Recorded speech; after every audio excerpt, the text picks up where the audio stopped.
దొరికింది మాకు మంచిగా దొరికింది ఏంటంటే అక్కడ ఖర్చు 54,234 కోట్లు పెట్టిండ్రు, ఇక్కడ ఖర్చు 54,234 కోట్లు పెట్టిండ్రు. అంటే నిజాం కంటే ముందు అయిన ఖర్చు కూడా మీరు లెక్క పెట్టిండ్రు ఇలా.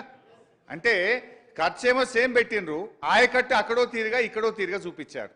ఇది రెండవ తప్పు అధ్యక్ష. అంటే బేసికల్లీ వీళ్ళు ఏంటంటే ఇప్పటి ప్రభుత్వం ఏదో బాగా ఖర్చు పెట్టింది, ఆయకట్టు తక్కువ వచ్చిందని లెక్కలలో ఒక తప్పుడుగా ప్రజలకు చూపించేటువంటి ప్రయత్నంలో చేసినటువంటి ఒక కుస్తీ ఇది. ఇకపోతే రెండవ అబద్ధం ఇది. మూడవది వచ్చే అధ్యక్ష Rayalaseema lift page number 11 Rayalaseema lift గురించి ఇందులో ఏం మాట్లాడారంటే అధ్యక్ష నేను చదివి వినిపిస్తా. రాయలసీమ లిఫ్ట్ ఇరిగేషన్ ప్రాజెక్టు టెండర్ల ప్రక్రియ పూర్తయ్యే వరకు అప్పటి ప్రభుత్వం కేంద్రానికి ఫిర్యాదు చేయలేదు. ఇంత స్పష్టంగా ఇట్లా చేయకూడదు అధ్యక్ష. ఒక గవర్నమెంట్ ఒక డాక్యుమెంట్ ఒక అసెంబ్లీలో పెట్టేప్పుడు కొంత మొన్న కూడా దీని మీద డిస్కషన్ వారం రోజుల క్రితం అయింది, అన్ని ఆధారాలతో సహా నేను ఈ సభలో మాట్లాడాను. అయినా మళ్ళీ ఇక్కడ అదే రాశారు. ఇక్కడ దీని గురించి అధ్యక్ష అసలు ఈ లిఫ్ట్ జీవో వచ్చింది 5/5/2020.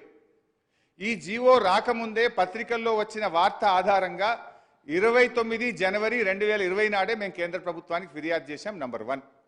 5 మే నాడు జీవో వస్తే 12 మే అంటే కరెక్ట్గా వారం లోపలనే 12 మే 2020 నాడు కూడా కేంద్ర ప్రభుత్వానికి కేఆర్ఎంబీకి మేము కంప్లైంట్ చేశాం. ఆ లెటర్లు కావాలంటే మీ ద్వారా సభకు వారికి పంపిస్తా అధ్యక్ష. కానీ మేము అసలు ఫిర్యాదే చేయలేదు అనేటువంటి ఒక సత్యదూరమైన విషయాన్ని సభ ద్వారా ప్రజలకు చెప్పి తప్పుదో పట్టించడం కరెక్ట్ కాదు. ఇక నాలుగో విషయం అధ్యక్ష ఎందుకంటే ఇది సభని అదేవిధంగా